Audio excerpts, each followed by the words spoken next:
Hoje eu gostaria de conversar com você sobre o tema Poderia Ser Pior. Justino era uma pessoa muito dedicada e comprometida com o seu trabalho. Ele era motorista de ônibus e todos os dias saía às 4 da manhã para pegar o ônibus na garagem que ficava bem distante da sua casa. Era uma rotina infindável.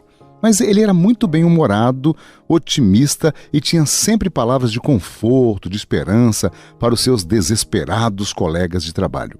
Isto irritava profundamente a todos que o cercavam, porque ele não se deixava contaminar com o calor, com a violência, com os acidentes no trânsito, com a insensibilidade das pessoas, com a pressa dos passageiros, com as reclamações, porque ele não havia parado no ponto ou porque dirigia devagar demais.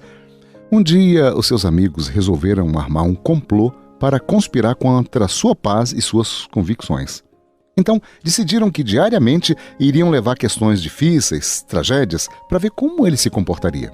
Eles tinham certeza de que a sua paz seria abalada em algum momento e então ele seria alertado para viver na real e não naquele mundinho de calma que ele vivia. No dia seguinte, mostraram-lhe um jornal cuja foto apresentava um grande edifício pegando fogo, pessoas pulando e a notícia em letras bem grandes: morreram 20 pessoas no incêndio. E ele, olhando pacientemente a foto, disse: podia ser pior.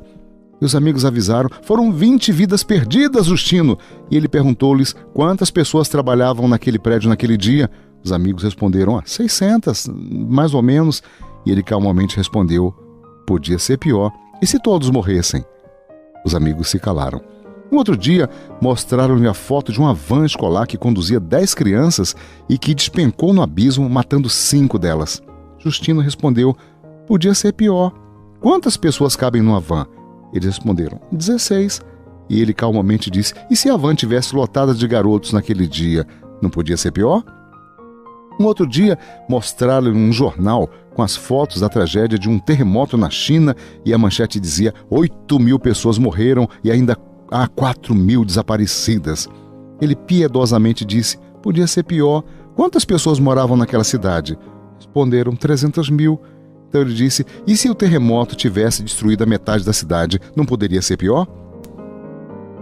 E a cada dia, novos comentários, novas fotos de jornais, relatos de situações, desastres, tragédias, violências domésticas, e ele ali firme em suas convicções, sempre afirmando de forma cândida, reflexiva: amigos, podia ser pior, vocês não concordam? Irritados, eles então esperaram pacientemente por uma notícia que iria abalar as resistências de Justino. E finalmente ele perderia a sua paz, o controle e mudaria a forma de ver a vida como todos a veem. Uma tragédia em andamento a cada dia. Justino não iria escapar daquele momento. Ele não teria saída e seus amigos sairiam do episódio vitoriosos com a conquista. E a oportunidade veio em um dia pela manhã. Em um dos jornais sensacionalistas daquela cidade estava estampada a seguinte manchete: matou o pai para ser namorado da mãe. Era a notícia perfeita. Não havia escapatória para Justino. Ele agora já poderia ser confrontado com aquela trágica realidade marcada pela insensibilidade e pela violência doméstica. E assim, todos se reuniram naquele momento mágico para todos. Os olhares eram de realização e até já comemoravam a vitória enquanto esperavam a chegada do otimista colega. Ele chegou. Eles se aproximaram, mostraram-lhe o jornal, ele leu, ficou reflexivo e surpreendentemente disse: amigos, que coisa séria, mas podia ser pior. O porta-voz dos amigos perguntou-lhe: como pior, Justino? Como um ser humano poderia se animalizar além do episódio da notícia do jornal? E ele olha para todos e diz de forma pausada e pensativa: podia ser pior sim. E se o garoto tivesse matado a mãe para ser namorado do pai? Todos balançaram a cabeça negativamente, como que dizendo: desistimos, ele sempre tem razão. Podia ser pior sim. É possível que você esteja passando por uma situação que considera a pior de sua vida, mas é preciso lembrar que poderia ser pior.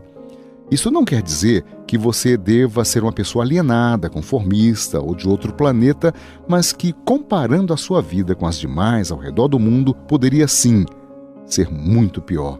Então, por que não agradecer mais pelas coisas que você tem e pelas coisas que têm acontecido com você? É preciso se nutrir diariamente de gratidão, e isto trará mais energia para lutar pelos seus sonhos e metas.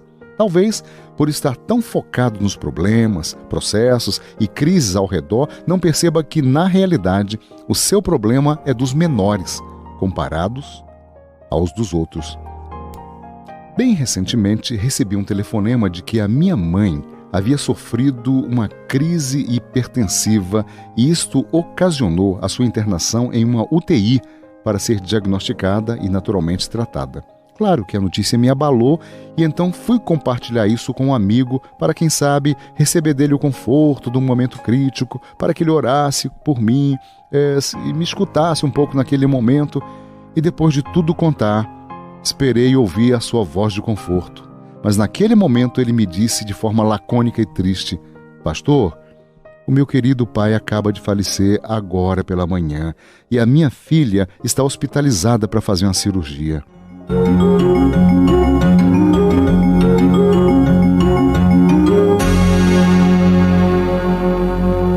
Naquele momento eu me calei, entristecido, e pensei comigo: meu Deus, eu entendi. Poderia sim ter sido pior comigo, mas eu te agradeço por teres preservado a vida da minha mãe e agora eu quero pedir conforto e ajuda celestial e força para o meu amigo superar tão grave crise. Ajude-o, Senhor. Paulo nos exorta a dar sempre graças por tudo a nosso Deus e Pai, em nome do nosso Senhor Jesus Cristo, porque esta é a vontade de Deus em Cristo Jesus para convosco. 1 Tessalonicenses 5,18. Poderia haver um conselho melhor para viver uma vida digna e feliz?